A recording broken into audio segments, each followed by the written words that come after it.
Bismillah ve salatu ve selamu ala Resulillah ve ala alihi ve sahbihi ve men vala.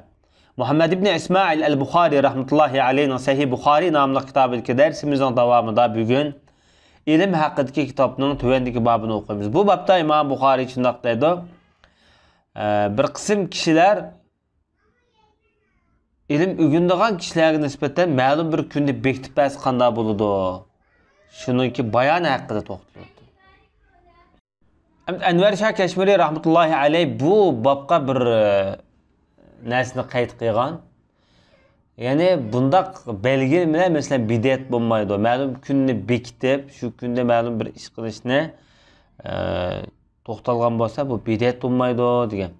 Chunki bidatniki qurilmasi asosi shariatga bog'liq, dinga bog'liq deb qaraganda, shunga mutlaq holatda kelgan qaysiz mezmunlar dinga nuqul saf konkret holatda dinga bog'lanish bo'lmagan avvallarni bu shaxsniki o'zining ijtihodiy sharoiti qarata belgilanish bo'ldi. Buni hamda bid'at sunnat deb ayirish toza yaxshi emas.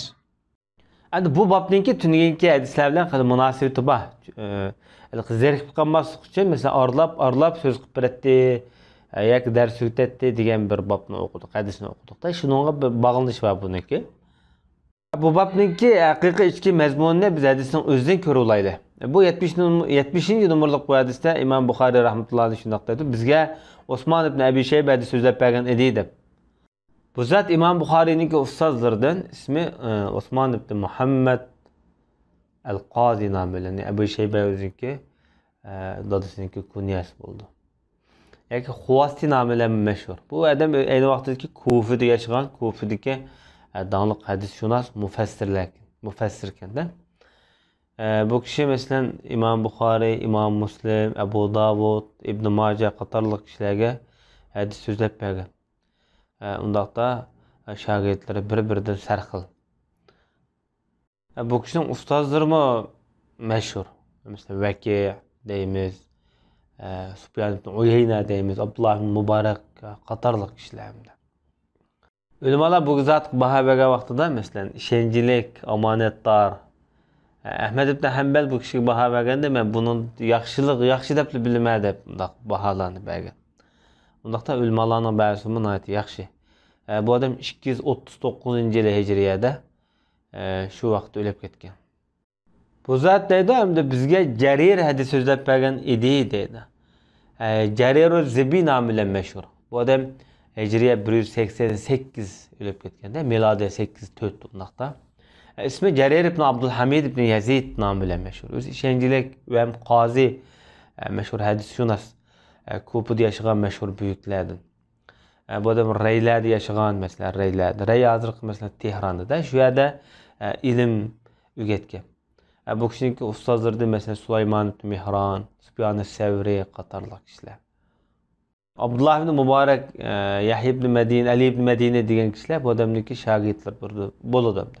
Ulamolar baho bergan vaqtida bu odam nihoyat ko'p bilimli, ishonchli odam bo'lib, nurg'un kishilar bu odamniki huzuri boratdi dedi, ilm o'rganish uchun boratdi dedi. Hatto bir qism kishilar bu odam hujjat deb bundoq degan. Kitoblardan hammasi yozgan kitoblari, hadislari sahih deb ekan. Bu odam o'zi ko'plik bo'lsa-mu, lekin oxirgi umrida shu Rayda, hozirgi Eronning Tehronda shu yerda olamdan o'tgan. Bu odam Mansurdan hadis so'zlab beryapti. Mansurning ismi bo'lsa Mansum ibn Mu'tamir degan nom bilan mashhur. Va bu odamni o'ziniki masalan ustozlari Ibrohimun Naxai qatorliq buyuklar bu odamning ustozlar bo'ldi. Masalan Said ibn Jubayrlar. Bu odamning shogirdlari xili ko'p. Masalan Ayyub as-Sakhtiyani, Sulaymon ibn Mihron qatorliq kishilar, Shubat ibn Hajjaj, Sufyan as-Savri qatorliq kishilar, masalan Fuzayl ibn Iyas bular bu odamning shogirdlari bo'ldi. Bu zot hijriya 132-yili, milodiya 750-yili o'lib ketgan. O'zi tabiin deb sifatlangan, o'zi ko'plik qatimda. Shu davrdagi hadisshunoslarniki bergan bahosida o'zini mazmut, Kufa ahlining ichida nihoyat mazmut odam edi deydi. Bu mazmut bu hadis ilmidagi bir baho. Hech kim bu odamning mazmutligida bir odam qarshi fikr bayon qilmaydi. O'zi nihoyat obid solihlardan degan baholar berilgan. Özü davamlı rozadar, qiyamda turadigan, tahajjudda turadigan, namozni nihoyat go'zal ravishda o'qiydigan zot ekan. Bu zot Abi Vail'dan hadis bayon qilyapti.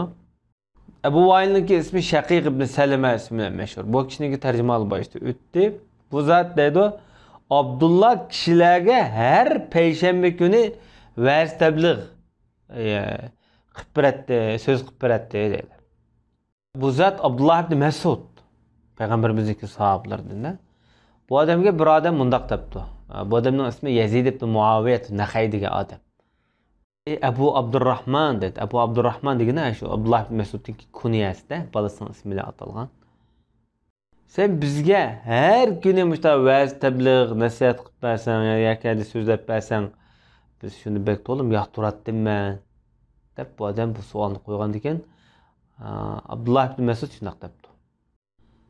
Biroq hamda mening bundaq qilmasligimning sabab men sizlarni zeriktirib qo'yam demanki deb ansirayman dedi. Men sizlarga va'z tabligh qilgan vaqtimda arlab qilib beray deb shundoq dedi. Chunki payg'ambar alayhissalatu vassalam bizga arlab va'z nasihat qiladi. Bizning zerikib qilishimizdan andish qilib shundoq qilgan deb bu so'zni qildi. Undaqda bu hadisdan biz shuni ko'rib olamizki, sahobalar hamda har qanday ishlarda imkon bor payg'ambar sollallohu alayhi vasallamningki izlarini qilishga erishmoqkan. Mayli ibodat ishlarida bo'lsin, ibodat ishlarida o mutlaq hamda Rasulullohning to'g'ri. Hatto ibodatning sirtqi shunga o'xshash ishlardimi payg'ambar sollallohu alayhi vasallamni bular haqiqatan bek o'ziga ulgu qiladi. Bu yerda hamda Abdullah ibn Mas'ud har payshanba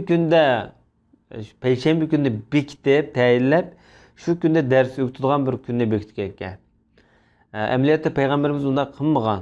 Demak, bundaq bir avvallo ibodatga taqashmaydigan ishlar insonning o'zining ijtihodi bo'ladi. Ya'ni bu bid'at, sunnat atalg'usi bilan bu munosabatsiz degan bo'ladi.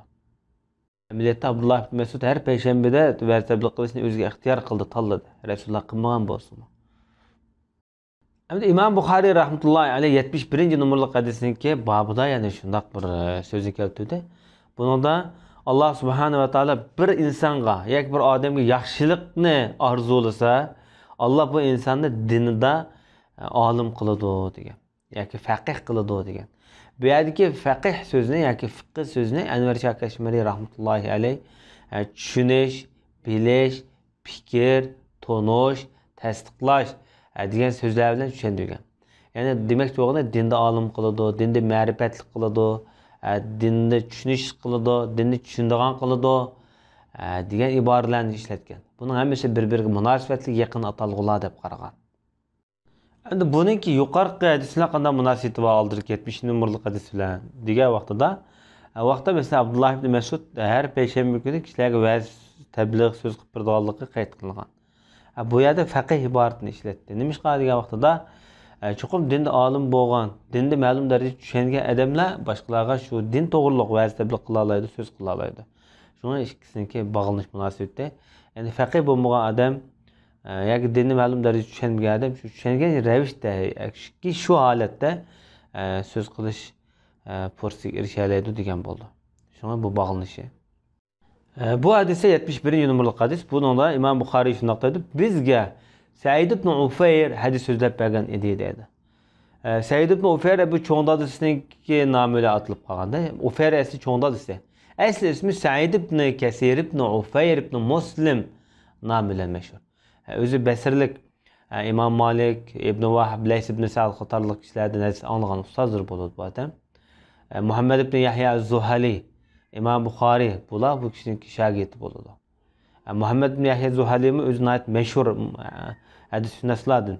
Ammo İmam Buxoriy bilan ikkisining orasida ma'lum bir dushmanchilik paydo bo'lib qolgan. Ulamolarningki bu odamga bergan bahosida masalan o'zi rostchil odam degan baholarni bergan. Amaliyot bu odam shu kishilarningki tarixi, burunqilarningki shu nasab ilmi, qabila ilmini nihoyat yaxshi biladigan, o'zi nihoyat adib, fasohatlik, qodir javob masalan she'rlar nihoyat yiqimliq bo'lgan adiblardanki ayni vaqtida. 226-yili o'lib ketganligi xotirlangan. Bu odam deydi bizga İbn Vahb hadis so'zlab bergan edi deydi. İbn Vahbning ismi Abdullah ibn Vahb ibn Muslim al-Basri nomi bilan mashhur. Kunyasi Abi Muhammad al-Qurayshi deb ataladi. Bu odamni mesela İmam Malik, Lays, Sufyan as-Savri qatorliq kishilardan hadis anglagan. Bu odam hatta tözdek ulemodan shu davrdagi tözdek ulemodan hadis anglaganligi xotirlangan. Hatta İmam Malik rahmetullahi alayhi bu kishini faqih iborati bilan ishlatib xat yozatgan bu kishiga. Ulamalar baho bergan vaqtida hadislar nihoyatda to'g'ri bo'lgan. Uning ustiga mana anglagan hadislar, tanishadigan hadislar mana ayirib so'zlaydigan odam edi degan.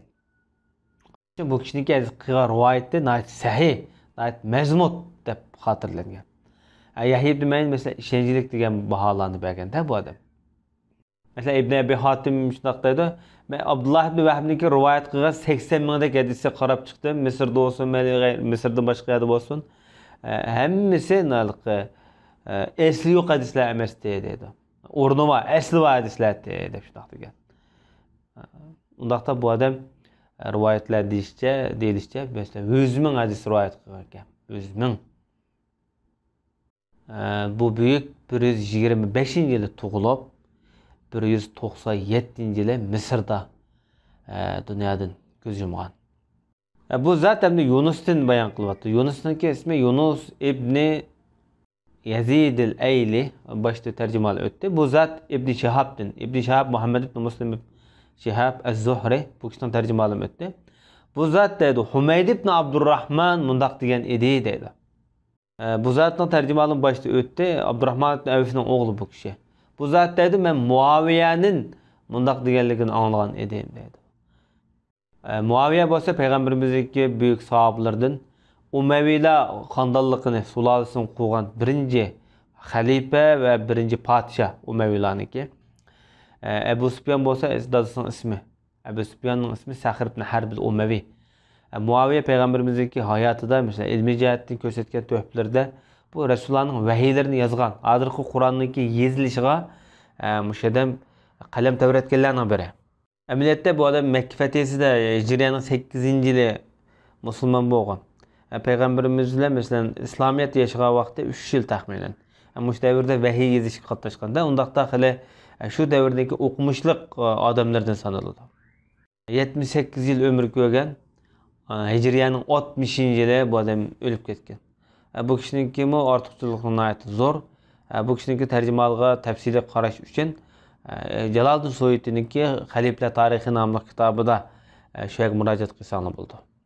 Payg'ambar alayhisolatu vasallamda 163 dona hadis rivoyat qilgan. Bu hadislardan 8 hadis İmam Buxoriyning Sahih Buxoriy nomli kitobida bor. 5 hadis İmam Muslimning Sahih Muslimda bayon qilingan. Endi Muaviya radhiyallohu anhu xutba o'qiyotgan holatda ekanda, xutba o'qiyotgan holatda mundaq deganlikni anglagan deydi. Chunki bu odam xalifa bo'lgandan keyin juma xutba so'zlaydi, hayit xutba so'zlaydi, musulmonlarning xalifasi imomida. Bu kishi xutbada shunday debdi. Payg'ambar alayhisolatu vasallamning mundaq deganligini anglagan edi. Alloh taolo bir insonga yaxshilikni iroda qilsa, o insonni dinda faqih qiladi degan edi deydi. Bu yerdagi hamda faqih atalg'usi har qaysi davrlarga qarata xilma-xil tushunchalarda bo'lib kelingan. Mesela hozirgi faqih atalg'usi bilan burunqi faqih atalg'usiniki qo'llanishchan ma'nosi jihatda biroz farqli ma'nolar bor. Chunki Hasanul Basri faqih degan kalimani ayni vaqtida zohid, dunyo tutmaydigan, dunyoga oshiq bo'lmagan, oxiratni ko'zlaydigan davomli, din ishlariga nisbatan qalb ko'zi bilan qaraydigan odam, davomli Allohga ibodat bilan mashg'ul bo'ladigan odam deb qaragan. Ammo lekin bugungi kunda zamonimizda faqih kalimasi shu diniy jihatdan shu fatvo masalalarida bakrak ko'zi ko'ringan kishilarni, fatvo masalalariga aralashgan kishilarga ishlatilib qaralyapti. Amaliyotda fiqh kalimasi yoki faqih kalimasi Qur'on hadisni yaxshi tushunadigan, Qur'on hadisniki shu ruhini yaxshi biladigan, undan boshqa Qur'on va hadisga kelgan mazmunlarni amaliyotga, real turmushga bog'lay oladigan odamlar qaratilgan. Chunki Qur'on bilan hadis bir qilib, bir qonuniy qilib. bu qilibni masalan amaliyotda dunyoda tatbiqlagan vaqtimizda shu qilibga tushgudek o'rinni topolmagan vaqtida bu qilib ya kichik kelib qoladi ya yo'g'on kelib qoladi. Undaqda qo'yilgan diagnozniki xatoligi tufaylidan bu yerda bir xil chataq avval kelib chiqadi. Ya'ni dinninki, hadisninki, Qur'onniki hukmini yaxshi, to'g'ri ravishda ishlatilmagan ahvol ostida bu yo'ldan sal chetlanib ketgan qalaymaqonchiliklar kelib chiqadi. Payg'ambarimiz yana ta'kidlab shunday deydi: "Faqat men taqsimot qiluvchilam. Alloh berdi" dedi. Ya bu degani nima degan bo'ldi degan vaqtida Payg'ambar sollallohu alayhi vasallam Alloh tarafdan tushirilgan vahiyni to'liq ummatga taqsimot qildi, o'xshash shaklda. Endi bu yani tushunish, bu yetkazilgan, taqsimot qilingan bu vahiylarni tushunish, bu Alloh taolaniki shu insonga bergan iqtidori qarta bo'ladi deydi va tushunish farqi o'xshamaydi hamda. Bu Alloh shu insonga bergan aql, quvvat farqlari qarta bo'ladi hamda. Undaqda Alloh subhanahu va taolo insonniki tushunchisini o'ziniki irodasi qarta, niyatidagi bog'lanishi qarta Alloh taolo bu yerda aql yoki bu fazilatni ato qilish kerak. Bu ummat mengu davom etadi deydi. Allohning buyruq ustida degan bo'ldi. Bu yerda buyruq ustida degan so'zda yoki qiyomat qoyim bo'lguchilik deb bundaq tafsir qilingan. Yoki bir qism ulamolar Alloh taolo bularni yo'qitib bir sinoqni berganga qadar bu ummat mengu davom etadi deb bundaq nisbatlagan. Ularga qarshi ish qilayotgan kishilar bularga ta'sir ko'rsatmaydi. Bularni yoki irodasini yandırolmaydi degan bo'ldi. La yadurruhum degan. Hatto Allohning buyrug'i kelgan qadar. Bu oyatning ma'no bo'yicha aytganda qiyomat bo'lgan qadar deb mushu hadisni o'tirib qo'ygan. Bu hadisdagi ro'yda shuni tushunamiz. Ya'ni bu ummatning ichida davomliq mengu haqiqat ustida yashnaydigan, haqiqat ustida yashaydigan bir qism kishilar doim bo'ladi, har vaqt uzilmaydi deganlik kelib chiqadi. Hamda bu kishilarni masalan bu haqiqat ichida yashaydigan bu kishilarni Imom Ahmad rahimahulloh bularni men cho'qim shu hadischilar yoki muhaddislar yoki hadisning ro'yilar mangdiganlar deb qarayman degan. Chunki bular hadis ahli bo'lmasa men kime bilmayman deganda keskin qayd qilib. Bu so'zni ham Qozi Iyaz tushuntirib, Imom Ahmadningki maqsadi mush hadis ahlining mazhabida, mushularning e'tiqodida mangdiganlarni ko'zda nazarda tutish kerak deb qaragan. Ammo Imom Navaviy rahmatullohi alayhi bu yerdagi haqiqat ustida menayotgan bu guruhni kim o degan vaqtda bular turli xilma-xil mu'minlar. Mesela ba'zilar mujohid bo'lishi mumkin, ba'zilar faqih bo'lishi mumkin, ba'zilar zohid, ba'zilar amr ma'ruf buraydigan, ba'zilar turli islomdagi xilma-xil yaxshiliklar bilan mashg'ul bo'ladigan kishilar bo'lishi mumkin. Birlam nuqtaga buni yig'inchoqlashga bo'lmaydi deb qaragan. Ammo bir qism ulamolar bu hadisni yana bir hadis bilan ta'kidlab, yana bir hadisda mushu hadisga o'xshash bir ma'nodagi bir hadis borda, lekin oxiri kelgan vaqtda bular Baytul Maqdisning atrofida, Falastindagi mush Baytul Maqdisning atrofida degan. Shunga bir qism ulamolar hozir mushu Falastindagi mujohidlar balki mushu turdagi kishilar bo'lishi mumkin deb yangi davrdagi ulamolarning bir qismlari mush tarafni maqsad qilganlarmi bo'layotdi. Buningdan mush Imom Navaviyningki so'zi bu yak munosib bo'lish kerak.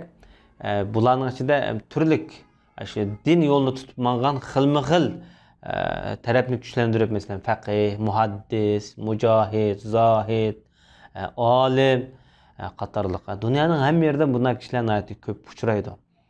Masalan, izlayotgan qavmlarning ichida shu dinni ching tutib izlayotganlar bor, masalan. Shular toifalar qatorida kirishi inshaalloh bir haqiqat. Ammo Enver Shah Kashmiri rahmetullahi alayhi bu hadisda, yani başka hadislarda, bu ikisi bir mazmunli hadislarda bu hadisda bayon qilingan kishilar bu Alloh yo'lida jihad qiladigan jihadchilar deb aniq bir ko'rsatib olsa, Imom Ahmadningki bularni hadischilar yoki ahli sunniy vel jamoat firqasi deb bularga tavba qilishi nima sababdan deb bilmadim degan.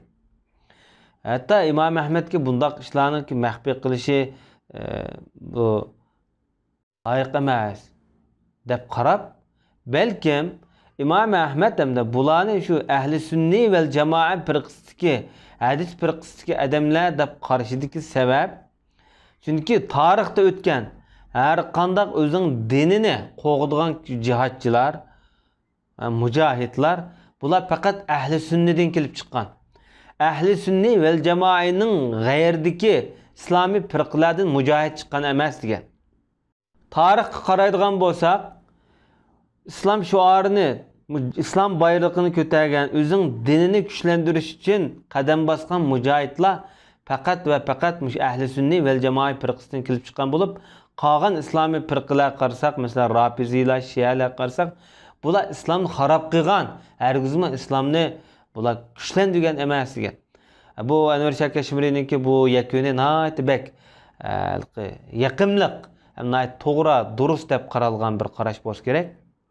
Undaqda bu haqiqatni ilib ma'nigan, haqiqat bilan yashaydigan kishilar har qavmda, har millatda, har yurtda bir guruh kishilar cho'qim bo'ladi deyishga bo'ldi. Bu Anvar Shah Kashmirininki so'ziga nisbatan elbet vaqtida. Va sallallohu ala nabiyina Muhammad va ala alihi va sahbihi ajma'in.